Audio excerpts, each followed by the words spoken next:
What up, guys? We're live. Welcome in. We are here after a Browns victory over last second victory, 17. I think it's finished, Brad. 17-19 is 1917. We should say the leading score first. There we go. 1917 Browns win, kick to cap off a preseason that saw them win 3 ball games. And those don't matter. We always talk about how little the preseason outcomes matter. It's a process-driven setup right now, but at the same time, winning habits are welcome by me at all times, no matter where they're at, whether they're on the training camp field, whether they're in joint practices. We always talk about coaches, always talk about organizations, always talk about competing. So I will, they keep score for a reason. These aren't scrimmages like you see in high school where they don't put the score up on the board and all that stuff, man. They're going after it. They're trying to win, and they won, and that's a welcome sight. So happy with the performance overall. There's a lot to talk about, and I'll let you kind of guide us through it, Brad, as you saw it. But I think, again, I like the vibes, the aura of a team, and I feel like there's some good stuff moving in a good direction here. Yeah, leaving the preseason, you've got to feel pretty good. Like, there was some disastrous injuries, but none of them really happened once we got into the preseason here, right? So you leave today with what I would assume pretty healthy, right? What's question marks around health today? Nothing major, right? Not from first. I mean, Posick is the only one that left, but we have to. I don't know. I could have missed an update on that, but yeah, I mean, we'll just have to see on it. I mean, I read that he had walked off the field, but yeah, there's always a lingering effect there, and there's always those, like last week, Cornelius Lucas comes out with a ankle and a thumb for Tillman and a bat. There's some of that stuff, but you got 2 weeks now, Brad. So that's an encouraging rest week and all that stuff. But yeah, like you felt pretty good about injuries. Concussion for Strong, I think. Aquara ribs was what I saw. That was the most of it. I thought that they looked sharp when Flacco was out there, and I thought that was important. He moved up and down the field rather easily. The second time they had the ball right, and got in the end zone with Fannin, which was beautiful to see. Nice play there. But they looked good, and that's what you wanted to see from him. Maybe one drive too many for me. I probably would have sat him after they scored. Him coming in and taking a sack after that, I was okay with not seeing that, but not going to gripe about it either. That's fine. He sounded, when he got interviewed, he was totally happy with, he was like, that felt good. I thought his interview was great. He was all positive, fired up about everything. Good vibes around. Flacco. Also okay to just take a sack and get hit, man. This is real ball. You haven't been hit all camp and all that. And Musgrave talked about it at halftime where he's like, we don't, pretty good from Joe. We don't want to take that sack. And that's, those are good reminders of situationally, we can't take a sack there. Shouldn't have taken a sack, but to get hit and all that, you don't get hit in camp, man. They really are not to touch you. So I mean, nobody wants to take a sack, but it's okay to get hit a little bit, feel that, and be ready, man. I think it was good for him to get a couple drives, and I enjoyed watching Joe play. It's exactly what we think it or remember it. At least today it was, right? Where under center movement, straight drops off play action, a little bit of move the pocket stuff, getting gun, hit a nice crosser off of play action, run action, look to Njoku. So yeah, man, I feel encouraged about it. And that's probably where we should start. Just things that we felt encouraged about today. And then we can get to some concerns as well, because there's a few concerns that popped up today. You would agree with me, Brad. But yeah, Flacco's certainly one of those that you're like, all right, man, the vision of what this offense can be, I see it. I see what they're trying to do. So it's good, encouraging things. Yeah. Same.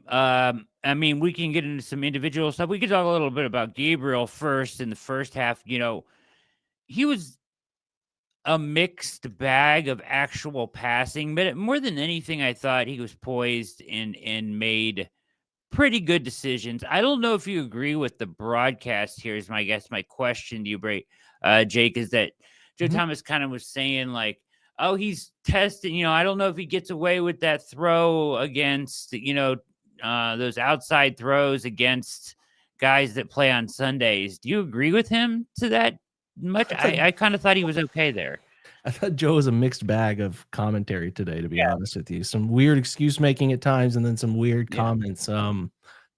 Yeah, I mean, the throws he made, I didn't have a problem with. I think there was a really good example on the ball that was to Larvadain on the left side in breaker of a guy who's going to have to be really clean about finding passing windows. And he's going to, at times, when he's trying to maybe get a football over a defensive lineman in front of him, there is a threat that the ball will sail. If he doesn't get on top of it in the way he has to get on top of it and get up on the tippy toes, that's just watch Drew Brees, watch Russell Wilson. The guys, it's hard. Russell Wilson didn't use the middle of the field well. Now, Russ found wild amounts of success extending plays and delivering deep throws accurately. This guy's borderline Hall of Fame. I'm not trying to be like that, but there's this notorious for how he ignored the middle of the field. Dylan likes the middle of the field. He likes to try to operate all 53 and a half laterally. So it's an example of how he's going to have to work through some of that stuff because that ball sailed high and it was a dicey play for the receiver. So yeah, there was a lot of good to me. He remains very poised, very on time, I hate to say it because they're both lefties, but it feels to me like there's a Tua nature to his game. It just is. Yeah.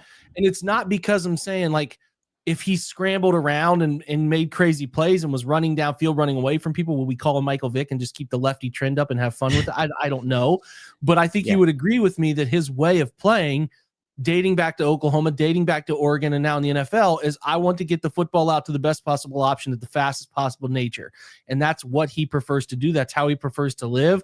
And you get that mantra of being a point guard or offense, director through that nature, right? I mean, I think there's some guys who have limited high-end athletic traits, whether that's the physical stuff, being big, tall, strong, or whether that's guys who can't drive the football downfield. They have to operate in this way. And that's a great thing to see a young guy being able to do it. So I don't know where Joe was coming from with that, man. He was throwing speed outs in 2 minutes. He threw a ball on a stick out there and in the 2-minute drill too. And sometimes teams are going to play cover 6 and put a down corner into the 3-man side. And they're going to do it. Yeah, that's his job to solve that. For what he was doing, what he was taking, I thought he was operating fine. There was, like I said, a couple balls that were inaccurate, and like I said, there's going to be quarterbacks. Every quarterback you watch on Sunday is going to have a couple balls that are inaccurate. It's how bad how rough are those inaccurate throws and how rough are your worst plays in general. And his worst plays in this one were far cleaner than his worst plays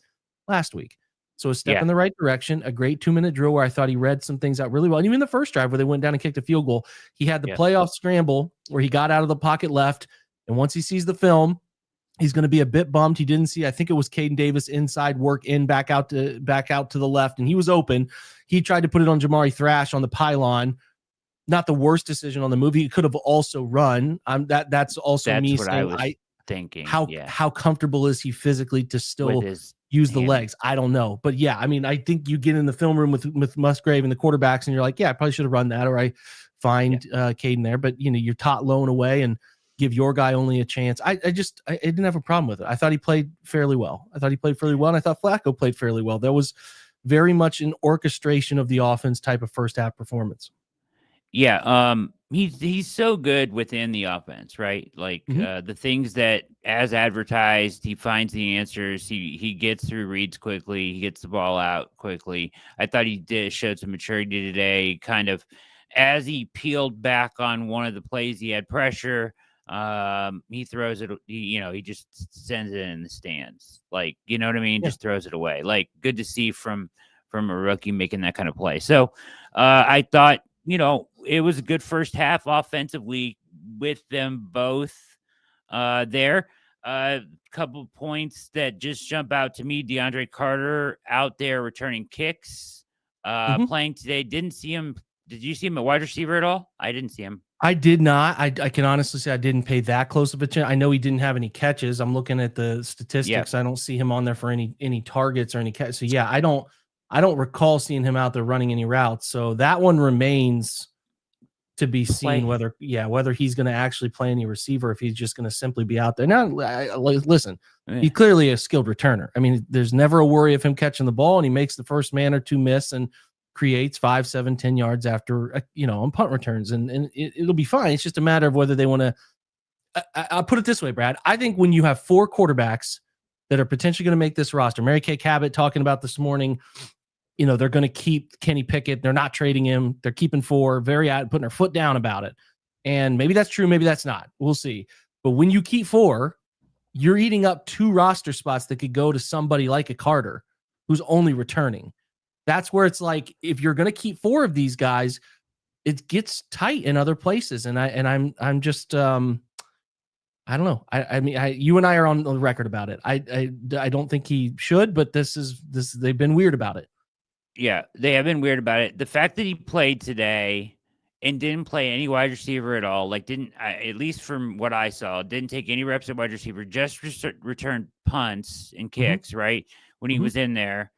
And Gage Larverdin continued to look like a guy that can do both. I don't understand how you can keep Carter and not keep Larverdin. Like that, if you have that 6th receiver spot, like 5 seem pretty solid at this point to me. To me, that's got to be Gage, who's the 6th guy in. That's where I'm at. I see no reason to keep Carter at all. But that's, we've talked about that. But like, the fact they played him today, I think kind of, I don't know. I think that may come to fruition. I feel actually better about that. I think it's hard to keep Gage off this roster, off the 53 for me. And then I want to just go to you about the 4 quarterback thing. Like, where are you at with that? Like, what is the point in keeping Kenny Pickett around? I guess you want to try to trade him to get some value back, right? Sunk cost, here with the 5th round pick and some initials going to Philadelphia. What, I don't know what you want to do here. If you're the Browns, sounds like they want to keep 4. If you listen to Andrew Berry kind of talking around that a little bit today, I don't know if he tipped his hand or not, but then you got Mary Kay putting her foot in the ground, as you said about this. I just don't see the reason to keep Pickett at this point. I don't either. There's a couple things that my immediate response is to that. If you are a little shell-shocked after last year, or the year before that, I should say, when Dorian Thompson-Robinson had to go in and play week 5 as a rookie, wasn't ready, and maybe that did irreparable damage to his confidence in his career. It's possible. You could think that way. They could feel that way internally. They could feel really bad about what they put him through in that situation, right? That's one angle. The second angle is that, like you said, they paid something for him and they're going to threaten until the very end that they're keeping him, and maybe even keep him for the first day or 2, like they did with Tyler Huntley last year, trying like hell to trade him. They could also just say, we're going to be stubborn and keep 4 guys and then try to trade 1 in the first 5 weeks. The latter 2 are indications to me, and I tweeted this out today, that you're not aiming to compete this year. You don't have competing and getting to the playoffs as the highest, most important thing. That's the indication. If it's the first, I think that's understandable. If you don't feel like Dylan and Shador are ready, then you feel you have to give a guy like Joe Flacco a veteran backup, because he's been hurt before. Joe is not the most durable in the last 5 years. Hell, the guy's north of 40, right? So like that to me would be understandable. But you've also put yourself in these handcuffs with these 2 rookies that you feel inclined to keep them. So my overall take on keeping 4 guys is you're not serious about winning everything this year. And that might be okay to some fans, and that might be annoying to others, to which I totally understand, right? There's 2 ways to go about fanatically following a football team. One's caring about the next day, then one's caring about the next year, right? There's a whole paradoxical nature of this stuff. Sure. But like, I am not a fan of keeping 4. I personally would try to do everything I can to move Kenny, even if that's like getting a 7th round pick another year and just saying like, well, it didn't work out. We gave up a 5th and, whatever. I just, I don't know. And I think that just basing your decision on like, now some folks will feel like, well, they should just let go of Shador. Well, he played bad today, right? He played bad, which for the reasons that could be, we need to figure out. We need to look at the all 22 to figure out if people were open. He took 5 sacks in the second half. Some of those from the, perspective of the TV camera zooming in look to be his fault. Others looked to be, maybe nobody was, we have to view it. And people speaking on that definitively right now don't have the answer. But what I will say is he's a 5th round guy. And I know people, and even if you want to believe, hey man, he was actually a 2nd or 3rd round guy, you want to believe that, that's fine. They're not cutting him right now. There's too much involved. There's too much investment. They traded up picks to go get him. So they're in a rock and a hard place situation, Brad, where they need to move Kenny, but can they move him and feel okay with it? I don't know. If they're anti-cut him, he's north of 2.5, I think, on the guaranteed number this year at the end of that rookie 5th year structure. Or at the rookie of his 4 years contract, I feel like he's been around longer than that, but this is just his 4th year. Obviously, the declining of his 5th year has happened organically over time. But yeah, I mean, this is a spot that's rough to solve because teams know, well, they'll just cut him. They're not going to keep 4 quarterbacks. And maybe the Browns want to fight with fire and do that. But if they do, then you're putting yourself in a situation where you're losing 2 spots that could go somewhere else on the roster. And we're talking about a DeAndre Carter, or we're talking about a 5th safety, or we're talking about a 6th linebacker. That's where it gets tough. So yeah, I mean, like the Pickett thing is tricky, Brad, and I'm not a fan of keeping 4, but at the same time, we'll see, we'll see. That's where I want to put up the fight, is like they need to keep somebody else on the roster at another position of value here, or try to find there's guys that I want to be on the 53 that aren't going to be on the 53 if Pickett sticks around. But in the chat, somebody points out here, the point of keeping Pickett, just to throw this up here, the point of keeping Pickett is that he will be your 2nd best quarterback. So are we sure that Dylan Gabriel can't operate the same level Kenny Pickett can? Just gonna ask. That's what I was just gonna ask. Can we not just say that Gabriel at this point gives you just as good a chance to win as Kenny Pickett? From watching Kenny Pickett's career to this point, and I know it's only been a couple preseason games, but I'm not sure. And I think a part of the reason that like Pickett never really took off, for whatever happened, his injury, which is a weird injury that, did his hamstring fall out of his body, Jake? I'm not sure like what happened there, but you know that he could never come back from this. But in all reality, like, can't we just say that, like, I've never seen anything from Pickett, I guess, in camp, in his previous stints in the NFL, where he is definitively better than what I think Gabriel could bring as a backup at this point.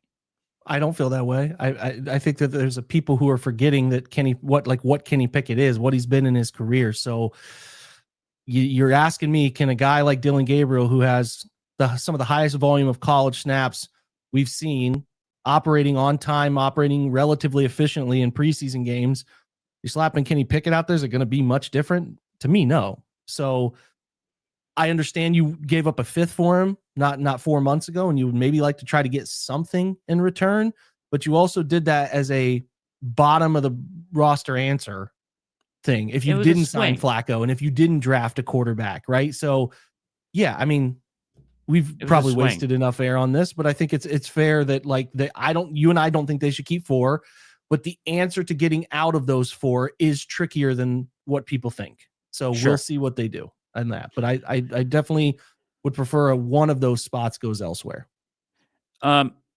Thoughts in the first half when we got some of the starters playing defensively. I thought that everybody looked really good that was out there. Isaiah McGuire. Since when is that a penalty? Is that a new thing? They don't want guys to celebrate after. I think it's the nose thing. If I recall, the NFL's trying to cut down on the whatever you're trying to insinuate there, to your interpretation, folks. Yeah. That's the thing they're trying to cut down on. So when he did that, I think that's the crux of it. There you go. That's where we'll leave it. Okay, there it is. The nose wipe is a no-go. I did not know that, and that's new. I wonder if this is one of those rules that they will call in the preseason but never touch in the regular season. They do that a lot in the NFL. I feel like it's ingrained in guys. Some guys just love that celebration, and it's in the college level, it's in the high school level, and I feel like that is going to be in a big moment in a huge game, and we're going to call a 15-yard penalty because a guy in the moment of euphoria for making a huge sack or making an interception does that gesture. We're not doing Degeneration X out here, guys. Come on. Let's grow up about this. So yeah, I'm eager to see if that is the case. But when I saw it, I, like you, was like, what? Oh, okay, yeah, I remember now. That's right, the nose gesture thing. Yeah, that's what I thought too. I was like, what? Everybody celebrates after a play like that. And then I guess I didn't see it close enough. I was watching it on my phone at that point, so I might not have seen the swipe. So as far as the defense, I mean, they all flashed. I thought they all looked great. The guys that are gonna play meaningful snaps. It was against Dresser and company, so take that for what it's worth. But any thoughts on the defensive side of the ball? Does Dresser have is he a nepotism guy? Like, is there something? Is he someone's uncle, son? Doesn't it feel like there are like 70 quarterbacks a year that have more acumen to do this than Dresser? Yeah, that one does. Kind of interesting. It's like the Rams fought, and we're keeping him. Yeah, it's pretty weird. We're keeping Dresser. The Rams fought. They're an image of their coach. They did a good job. They did a nice job flying left to right and fighting and all that. But yeah, I mean, Alex Wright, great bend on that sack at the goal line. I thought Mason Graham had a couple pop moments in there as well. Oh yeah. Aiden continues to be fun. He had some real special teams reps. He had some real defense. He had a huge hit on that sack that he was able to bring through. I'm looking at statistically, Easton Mascarenas Arnold, I think we're saying that right now. 5 tackles. Jones, a corner, had 5 tackles. Aiden had 4. KJ Henry, McMillan once again with 3, and then a bunch of guys with 2. So no one really like blew up the stat sheet. The Rams had like a couple guys with 8 and 6, but that's because the Browns ran a significant amount more plays, if I recall. Yeah, like 11 or 12 more plays. So that checks out a little bit. But yeah, I mean, I like the group they have. Shelby and Malik was playing early, and that group is formidable once you get Miles involved. I am just really encouraged by year 2, not year 2, because these guys, Wright is in year 3 now. So you're talking like year 2 of them together, Wright and McGuire with Miles. Like, I'm very interested. Tryon Shinka, he just 4, isn't he? Is Wright in year 4? He probably is. Yeah, because he played year 2, then he got hurt year 3. So yeah, these are like year 2 of them maybe being fully healthy together. They look the part. They look the part. I'm excited about them. I'm a little uneasy about the 4th guy, and then Okwara gets hurt today. We'll see what they end up doing, but Tryon Jenkins just needs to be out there to play the pass. And if you want to get creative with him and drop him in some, fire zone looks where he, you overload one side and he drops out the other. So he's athletic, but he's very narrow, and he doesn't bring any power. He can bend at times and turn the corner, but that's, if they know you're a limited athlete, not these limited, like you don't bring another element, like the scouting report would be like, hey, when 90's across from you, he's not going to play with any power. Just be prepared for speed. So, I like the group up front. We'll see what Tryon Shinka does. He got driven down the field like 10 yards on one rep in the run game, where he just was embarrassingly getting driven. But yeah, those guys are fun. Aiden's fun. I'm curious to see what they do with Thomas. If they keep him, number 99 there. Okwara Thomas head up for that spot. Doesn't it feel like that? It does. We wrote about that this week, the opening drive. There's a one-on-one battle there.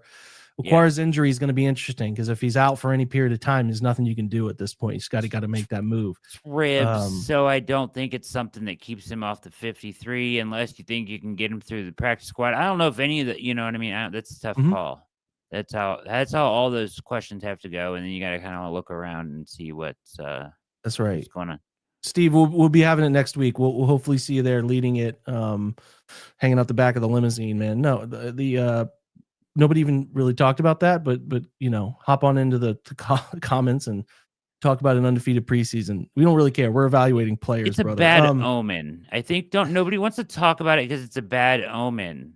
The 3-0 preseason is a bad omen. And with 3-0, last time they went 3-0, they went 0-16.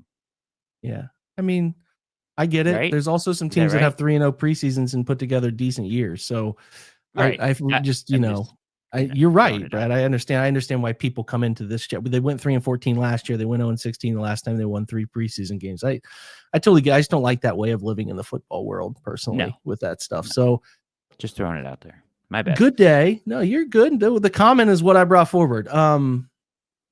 Good day overall. I thought offensively, the first line when Whippler stepped in, they look good. In those moments, there's so much about the second half offense because it was so disjointed. I need to see the downfield stuff to get a feel for if options were given or not. Here, this is a good question someone's brought up here about the Sanders 2-minute and why is Huntley in there?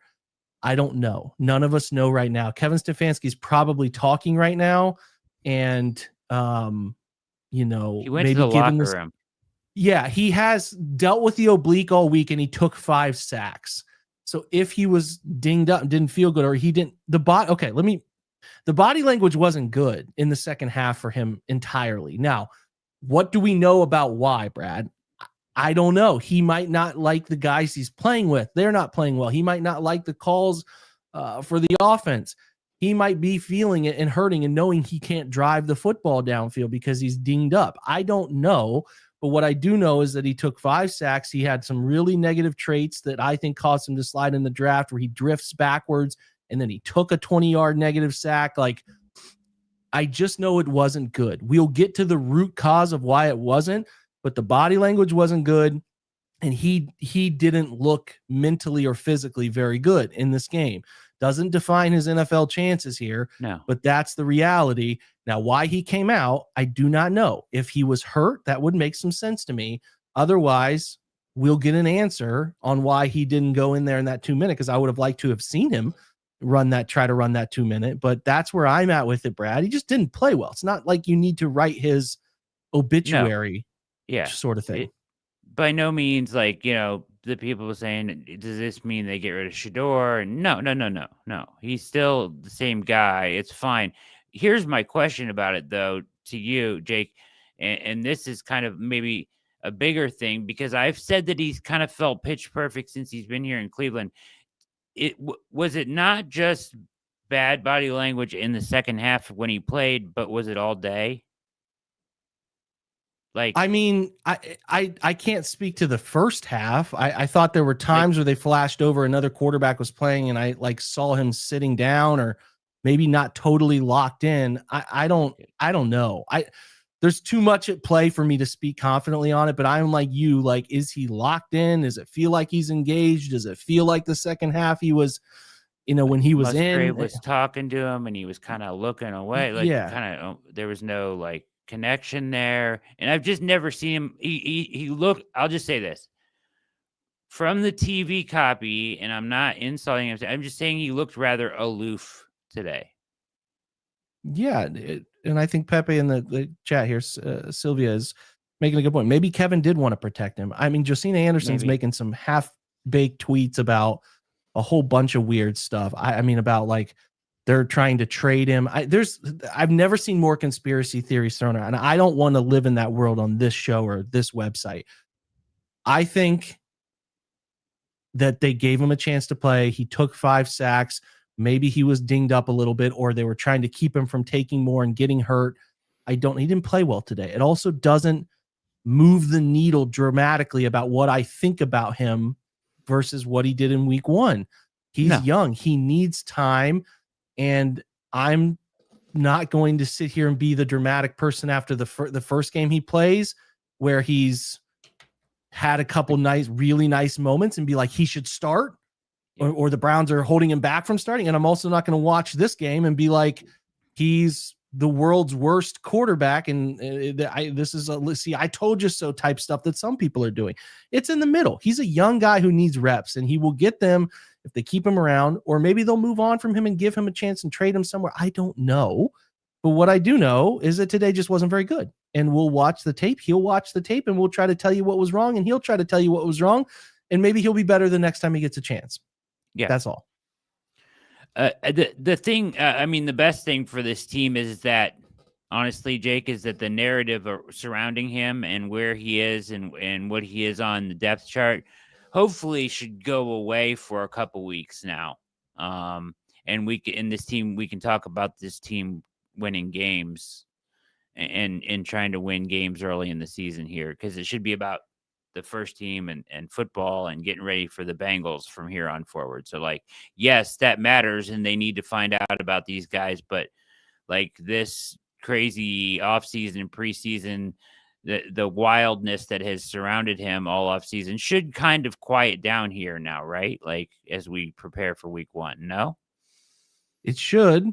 It should. You're right. You're It questioning should. if it will? Will it? Is that what you're asking? I think You're there's wondering? always going to be like a TV on in the other room type of noise where you can kind of hear. It's not annoying to you, but you can hear it, and it's like, man, okay, every decision that Joe Flacco makes, or every, if Sanders isn't a game day active, right? If he's not on the 48 they dress, or yeah, it's just in the other room right now. I think it'll quiet down. Right now it's front and center, but for now it's going to fade away. You're right, but it'll still be there. It'll still buzz around a little bit, but you're for the most part right. It'll be 3 or 2 of Dylan, Kenny, and Joe, and they'll go from there until something changes.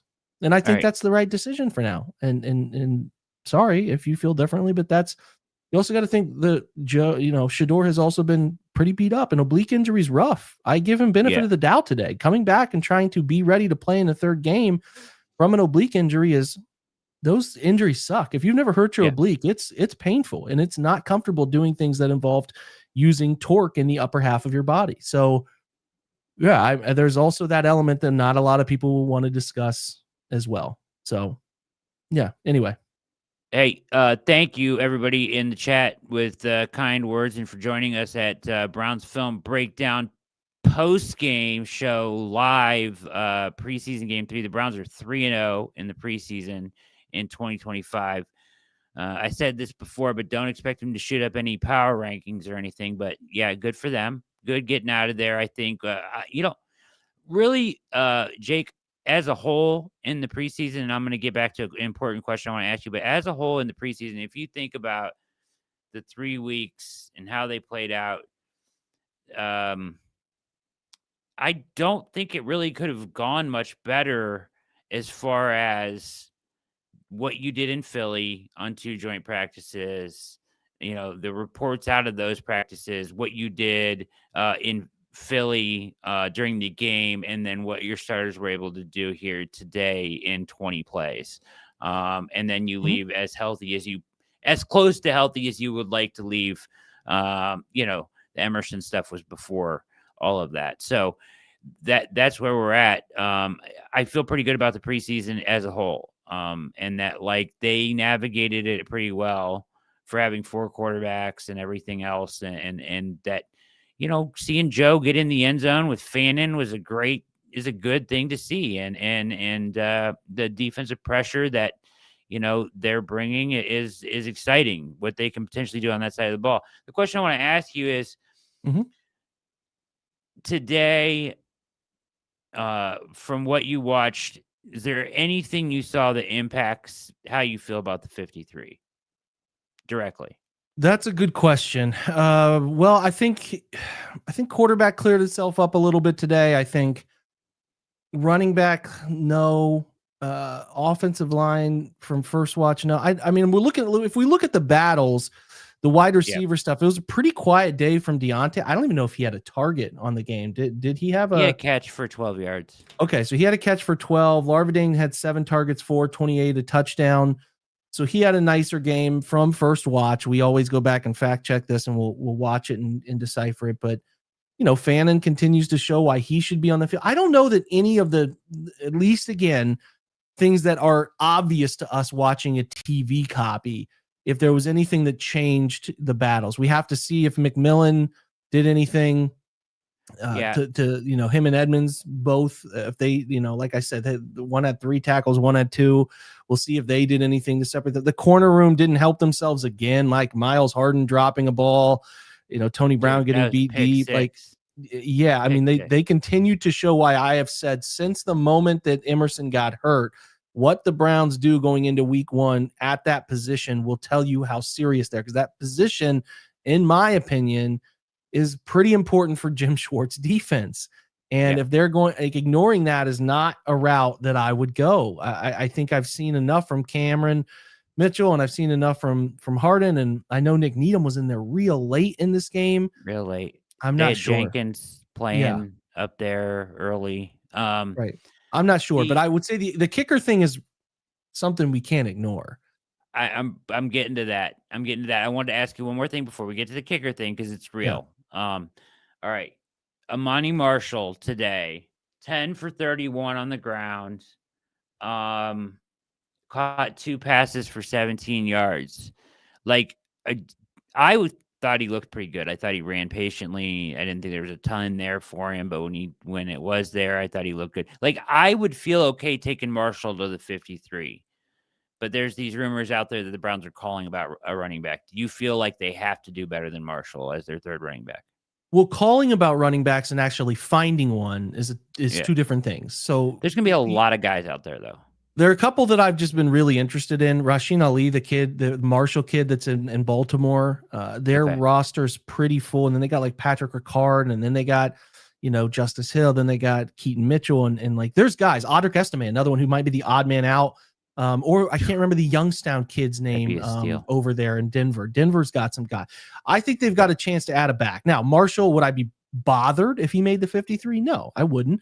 I also just feel like there's a cluster of guys that are just, and I don't want to call them AYOs because they might contribute, but they're pretty clearly behind Ford and behind Sampson. And if they see Judkins come back, which AB had no real take on that today, obviously it's all very tight-lipped. It's the whole saga, but Marshall and Strong, it's just a matter of what flavor they want. I'd keep Marshall probably because I just want to see them try to develop a young back.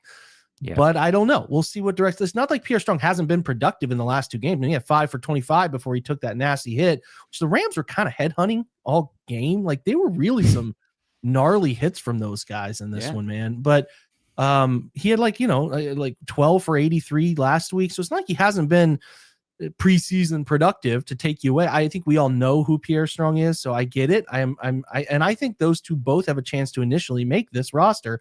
But if there's a guy on the market that they're interested in, I think they might take a swing to try to amplify the room a little bit. So yeah, that's a spot.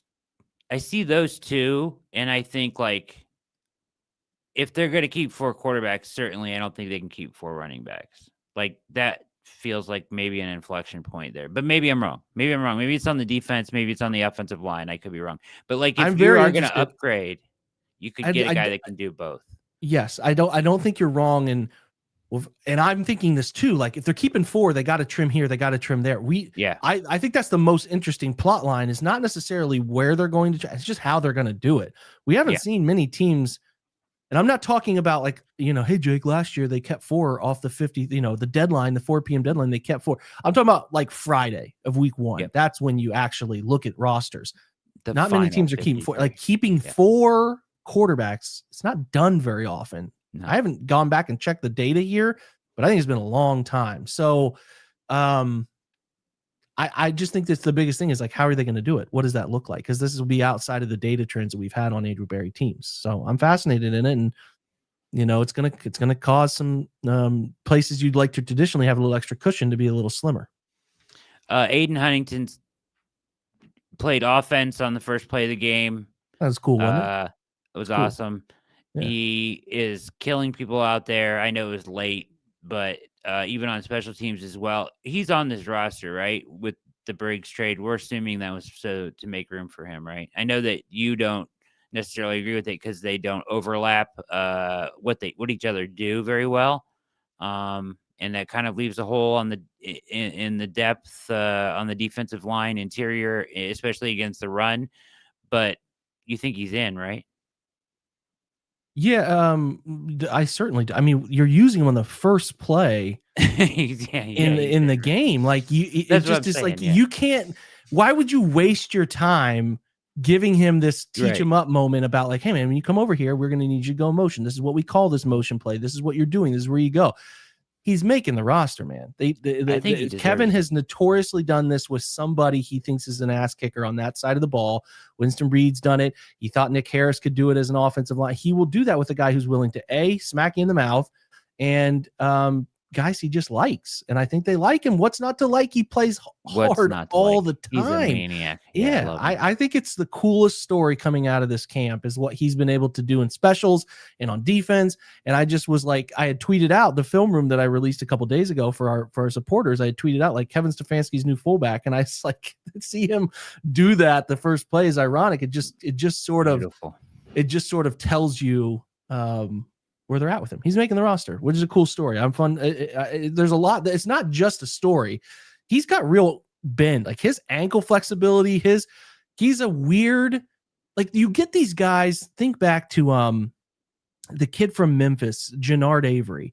You'll get these guys who are like off-ball linebackers or like edge players in G5 schools who just aren't quite big enough to play. So they try to move him to backer, but then they try to move. This is like a defensive tackle who's got borderline enough size to do it, but is probably the speed athleticism of an edge, but is also kind of built like a bowling ball. He's a uniquely weird dude who fits every bit of the profile from an athlete perspective, is kind of just borderline big enough to play defensive tackle. And I am fascinated with how they use him. I can't wait to watch it. He's a freakish athlete. Weird story. Side note. Interviewed Jannard Avery in the draft process on All Eyes on Cleveland that year. How weird is that? Yeah. Interesting. Ironically, a friend of ours was a academic advisor at Memphis who worked with Jannard, who knew him really well. So I would talk to him every night. He was a great dude. Just a awesome guy. Great story. Yeah. But that's the types, you know what I'm saying? Like he goes to Kent, we went to Kent State at first, and then Lafayette. It's just people doubting him along the way. He's this great athlete doubting him. He goes to Tulane, has some real moments at Tulane, and then just he gets a chance with it'd be a cool story. But it's not just a cool story, is what I'm trying to say. He's a player. He can play. Yeah. Also, Harold Fannin, great game. We didn't mention him. Just looks like he's going to be like the Browns version of Isaiah Likely, that second tight end, complimentary, split him out wide, put him in the wing, put him in the slot, put him in the backfield. And breaking tackles. Even though that little shuffle delay screen thing they kind of ran, I got to look at that scheme a little bit more in depth. That didn't yield much, but he made a guy miss, which was a couple guys miss to create something. Dylan Sampson also had a nice run where he made some people miss in the back. I'm always above yards over expected players who can make a guy miss or two. And even if it goes for like 1 yard, but it stays away from -3 or 4, you love that outcome. So those are just two other things that popped into my head that I wanted to share before we dig into the film. You know what I mean? Yeah, Sampson on a third down made a guy miss and broke a tackle to get that first down and some extra yardage there on a big play on that drive. All right, so let's talk about it. Once again, you're watching Browns Film Breakdown, post-game show.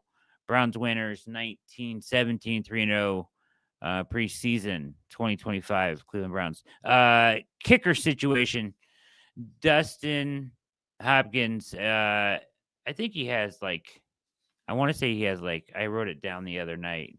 He has $4 or $5 million dead cap on his contract. The out in the contract was written in for after this year. Now, he made an extra point, shanked one. Then they go back to the kid, Schmidt, right? I think it's just Schmidt. And he drills it down the middle. And he's been nothing but drilling all of his kicks and his opportunities down the middle in the games. The weird thing for me is that they even let him kick that. Wouldn't you want Hopkins to get that game-winning, momentum feel from making that kick there? Why give it to the backup? And if you do, what are your intentions? I would say that it doesn't tell us that Hopkins isn't making the roster. I think he makes the roster and they give him a chance the first 2 or 3 weeks. If it continues, they're keeping him around in case it goes off the rails again, which we don't have much evidence it's not. And maybe you're a person who wants them to be out in front of this, the same way it was Cade York was so bad they had no choice but to go trade for Hopkins. Maybe Hopkins spent a full year around the aura of Cleveland kicker failure, and now the first year he got away from it because he didn't have time to think about it, but maybe the second year and now into the third is I don't know. And maybe it was a chance to test the youngster in a pressure pack moment to see if he's real. There's a lot at play here, but I think the evidence we have, they're letting that kid kick it. They're letting him stick around.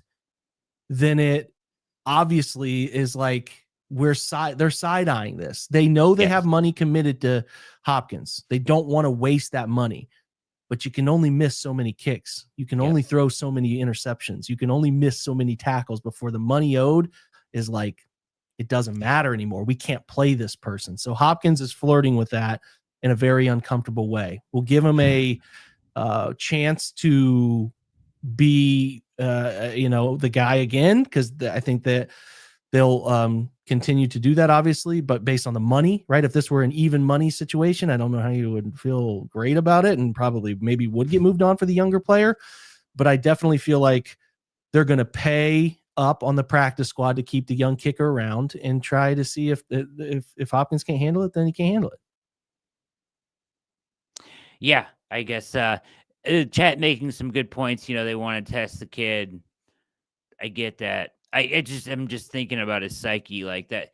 If that's your guy, if Hopkins is your guy, sometimes you want to give him some, here's a chance to kick a game winner going into the season, feeling good about something, or maybe he misses it and he feels worse. But either way, when Schmidt or whatever his name is has been out there, he's been pure right down the middle all day. So it's a lot like a golf swing. When you get that fickle, why is the ball fading on me? Why is it drawing? Because you could see it. What happened was the first PAT, or the first, I think it was a field goal. It was close. It was the Gabriel drive, and he made it, but it tailed at the end. When it went through, it faded on him. Then you could feel him try to course correct and come through it more, and he pulled it left on the PAT. And it's funny because it's a lot like a golf swing. It is. Impact the ball at a downward angle, and it shoots vertical, and it's all the same compression nonsense that you don't want to hear me talk about, but it's similar. And when you lose it, it's tough to find it confidence-wise, and especially when you can feel a whole stadium and a whole set of fans who are negative about it because you haven't given them enough to feel confident about. So can he get it back? I don't know, Brad. I don't know. But they're keeping the kicker around. They're giving that young kid chances because they want to see, first, can he do it? And second, kind of need him around. Yeah. Kicking is it is such a fickle thing. It's like you find a guy when he gets it. You compare it to golf swing, and it is like a golf swing, but I also compare it to like being a relief pitcher, right? Like those guys will be great one year and then have like an ERA of 7 and an ISO of like 450 the next year, right? And it's because the one year, the heater feels good, whatever you're throwing is moving properly, your head's in the right space, and then you just change one tiny little thing and it changes everything about your game, and you're thinking about different stuff and your head's in a different place. It's just that little stuff, like you said with the golf swing, that makes the game so fickle. And I think with kickers, it's like it's really hard to stay in that one space all the time. You know what I mean? Where it's comfortable and it's pure. So it definitely is. And it's hard. It's just, it could be the slightest bit of hips being open. It could be the slightest bit of the approach is wrong. He's not stepping correctly. There's a lot to microanalyze on it. And I continue to say it is so much like golf, where you're in a game, you're not going to fix it. And sometimes you just can't quite get it, the groove you need. Again, I'm not trying to do golf. Maybe I don't know. I love golf, so maybe it'll just be, it's hypocritical of me not to do it. But like, why these guys who are really good for 4 years and then they fade back into kind of oblivion in the middle of the pack, and then maybe they find it again, because it's hard. This stuff is really hard, and when you lose that groove, you're repeatable, because all it is muscle memory, and then when you can't find that muscle memory to get it locked back in, that's where you lose it. So the crux of the question is why they let the kicker kick the young kid. Well, they're open to the chaos that's surrounding that position right now, in my opinion, Brad. Yeah, it is opening that. That is the answer. Right? That is opening up the discussion and the narrative and chaos around it. So yeah, you're right. Any other takeaways from today's game that you want to talk about? Anybody individually? Anybody in the secondary you want to mention that you think made an impact today? I don't, I didn't see it. I will say this. This is without watching it back, watching your breakdown, whatever. Mhm. I think McMillan is ahead of at the safety position is ahead of Chris Edmonds at this point. Yeah, I think so. I think I it's fair to say. prefer McMillan's traits, versatility more, and I didn't come off that today. Now I'll watch it and break it down and see if that alters at all, but I didn't come off that at all No. today. So, yeah, that one He stays he the was in same. earlier, he was out later. Mhm. Edmonds was in late, which led me to believe that I will agree with you that Nick Needham being in so late raised my eyebrows a little bit since Right. the talk of him. Continue to say, and I posted on our site, the chat, there's a couple guys, Beanie Bishop Jr., not that they would trade with us, but they are talking about cutting him as a Mhm. nickel in Pittsburgh. There's a kid in Denver who has played some nickel. He's in his 4th year. He played today. I saw they played today. He had a couple tackles. That looks like he's going to get cut, but is a talented kid. Was like the second cornerback at the combine in 22 athleticism grade. When it runs a 4.39 40. I mean, these are guys that you would like to think that Andrew Berry has on his radar if they're going to get cut, and that you would maybe take a swing on. So, I think we I have to don't know. take running back serious there, and I think we have to take, because of reports, we have to take running back as a serious thing they're peeking into, and then corner. Could they add an offensive tackle? Could they add a tight end? Maybe, but I think those are the two top of the line things they're looking for right now, leading in to week 1. So I'd keep my eye out for that. Yep, absolutely. All right, good stuff. What else you got? That's it. That's it. That's all. Take us home, Brad. I think we're gonna wrap her up. I think there's a lot we can learn, and a lot Brad and I will share in the coming days. We watch the tape, we revisit what happened, we revisit snap counts, et cetera, et cetera. So keep your eye out for that. But I think that is from the first view, it was it, and a fun preseason to cover. It was. I feel better about this team going into the regular season than I thought I would. I'll say me that. too. Yeah. So I think we can leave on that note. Browns 3-0 preseason 19-17 winners at home against the Rams, half the Rams team at least. And with that, we're going to get out of here. For the always fantastic Jake Burns, my name is Brad Ward. Get over to Browns Film Breakdown, subscribe, be a part of that. Do it always. Do it now. And go Browns. We're out. Yeah, that's right. Go Browns.